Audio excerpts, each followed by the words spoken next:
Denovda kurash maydonida polvonni pichoqlab o'ldirishdi. Surxondaryo viloyatining Denov tumanida o'tkazilgan milliy kurash musobaqasida mudhish qotillik yuz berdi. Musobaqa davomida kelib chiqqan nizo oqibatida vohaning taniqli polvonlaridan biri Nizomiddin Cho'tboyev hayotdan ko'z yumdi. Xabar berilishicha, voqea joriy yilning 9-may kuni soat 14:30 larda Denov tumanidagi tibbiyot texnikumi o'yingohida sodir bo'lgan.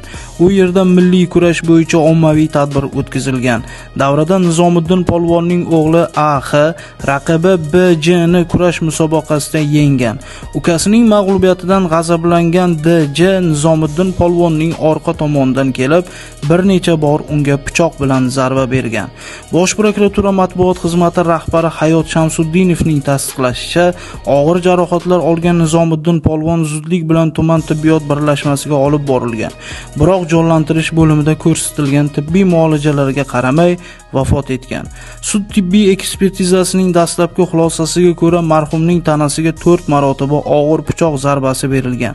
Ko'krak qafasi, bel va dumba sohalariga yetkazilgan jarohatlar ichki organlarni teshib o'tgan va hayot uchun xavfli bo'lgan og'ir tan jarohati sifatida baholangan. Mazkur holat yuzasidan shu kunning o'zida Denov tuman prokuraturasi tomonidan D.J.ga nisbatan Jinoyat kodeksining 97-moddasi 2-qismi L bandi, ya'ni bezorilik oqibatida qasddan odam o'ldirish bilan jinoyat ishi qo'zg'atilgan. Gumonlanuvchi Jinoyat protsessual kodeksining 221-moddasi tartibida ushlangan. Hozirda tuman prokuraturasi tomonidan dastlabki tergov harakatlari olib borilmoqda.